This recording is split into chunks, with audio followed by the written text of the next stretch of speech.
Today's lesson, we are in week 10, and we're going to talk about establishing healthy boundaries. That's what we're going to talk about in this whole week. So, I have some extra activities for you guys to do for this week. What we're going to talk about, I'm going to give you the self assessment that you can take to evaluate your personal boundaries. And I will give that to you, and you would do that as an assignment as well. Now you're probably wondering why I'm doing that. First off, you need to know where you stand. Where do you stand in this situation? Do you feel that you're strong enough to set boundaries? Have you been strong enough to set your boundaries? Well, we already know that if you're in a narcissistic relationship and you haven't made plans to get out of it, then you have not set your boundaries. Because narcissists don't respect boundaries. I'm gonna tell you that right now. They don't. Even if they fake it and pretend that they're trying to cooperate with you, that's short lived. It doesn't last long.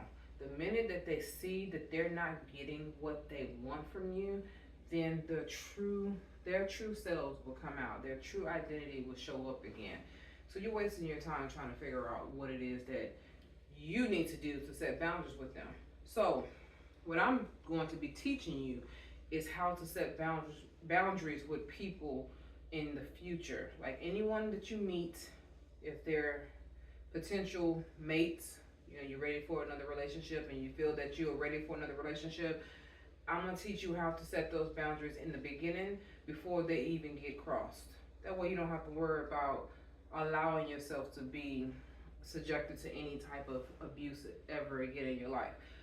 So this week, what the objective for this week is to learn and maintain healthy boundaries in all relationships, not just only the relationship that you have with your significant other, but with your parents, with your siblings, co-workers, any subordinates such as your managers, the bosses, whatever.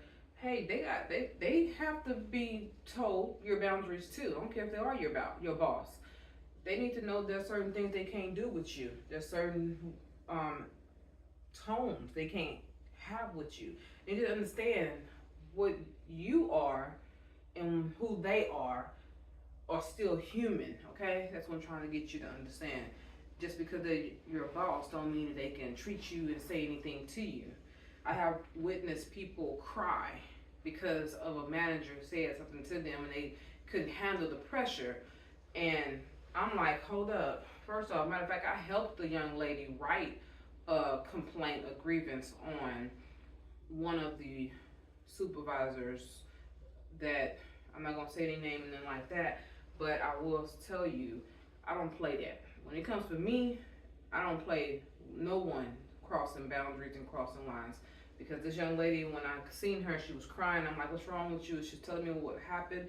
And I'm like, oh, no, you need to write a grievance. You need to write a complaint. Because just like they can write you up, you can write them up too. I need you to know that. And she was like, really? And I'm like, yes, really.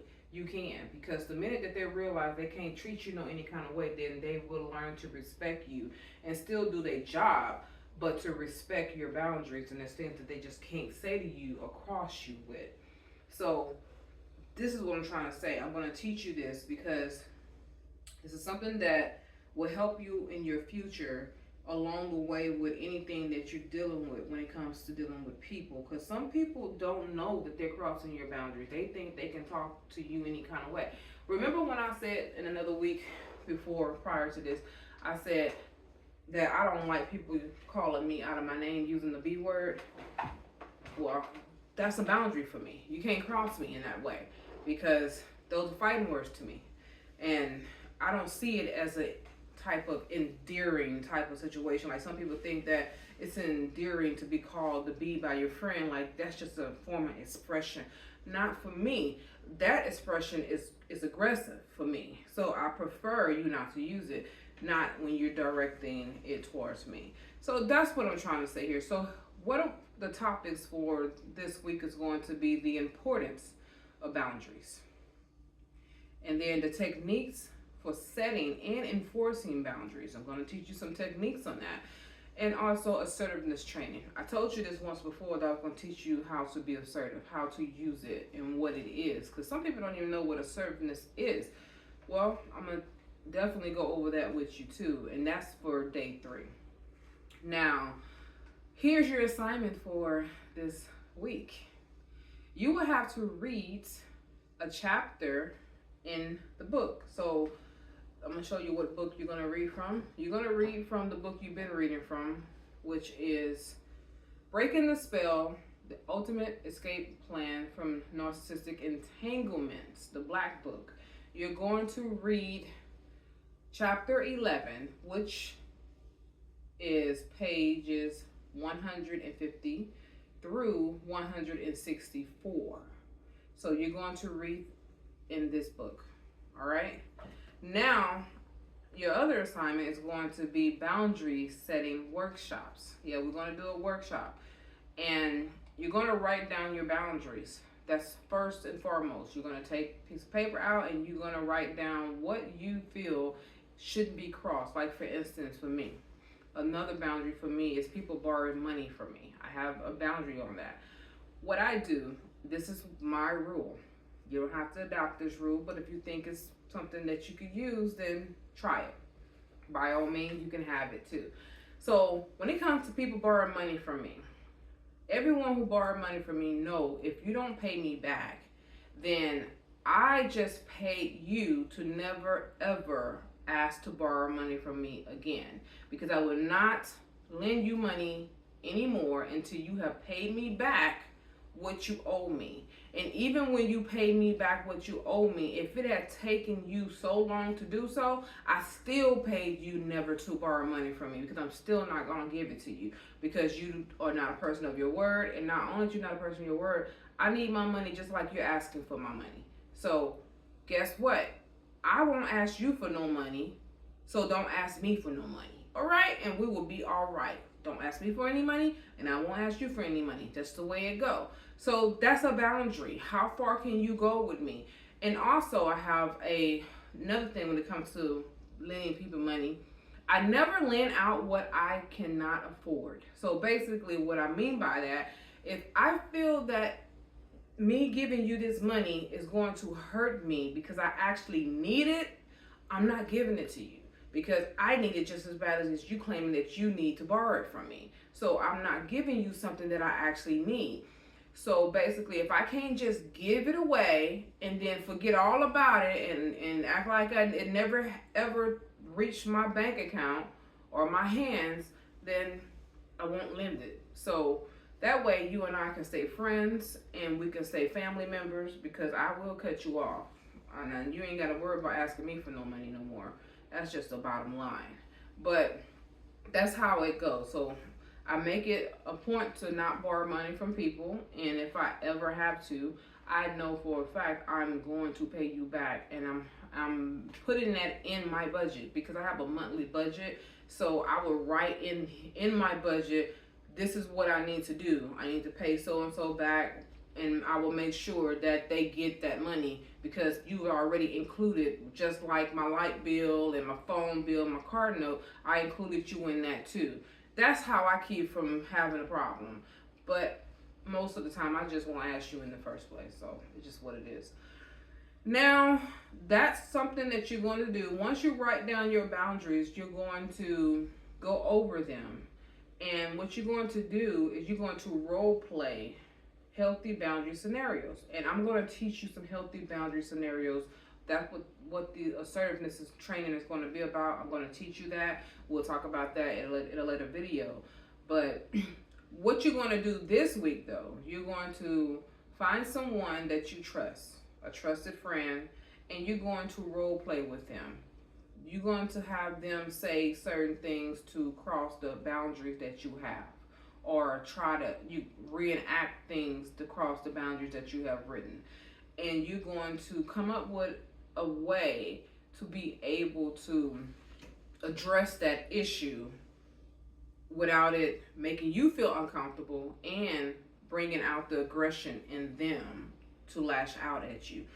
We will go over these assertive training, these assertiveness training I'm gonna show you this in day 3, so you will be able to get an opportunity to know how to do this exercise. Okay, it's very important because when you practice with someone, you get the opportunity to see your weakness, and then they can go over some critiquing with you and say, "Hey, I see that you was shaking when you was saying your words. Why are you shaking? What is it that got you shaking like that? Can we talk about that?" And if you can't do that with a trusted friend, then that's why you're able to do that with me. That's the reason for you being able to book a one-on-one session with me, and we can go over assertive training together and go back and forth with the scenarios, and then I can help you in being able to express yourself without you feeling like you're over expressing or you feeling like you're not being heard. All right, so another assignment, so basically you have 5 assignments in this week. I know you probably wondering why more. Well, the deeper we get into this, the more you're gonna have to do, because you getting close to the end of this course. You need to know what you're doing, how you're doing it, and the beautiful part about this course, you can take this course over again for free. It's yours. You get to keep this course for the rest of your life if you choose to. If you say, well, I don't know how I'm going to be able to keep the course if you no longer are coaching or something happened to you. What I have also posted these videos on YouTube, so you can go there and look at it on there as well. So let's see what else we got here. So we have assertive self-assessment. You will be taking the self-assessment evaluation personal boundary.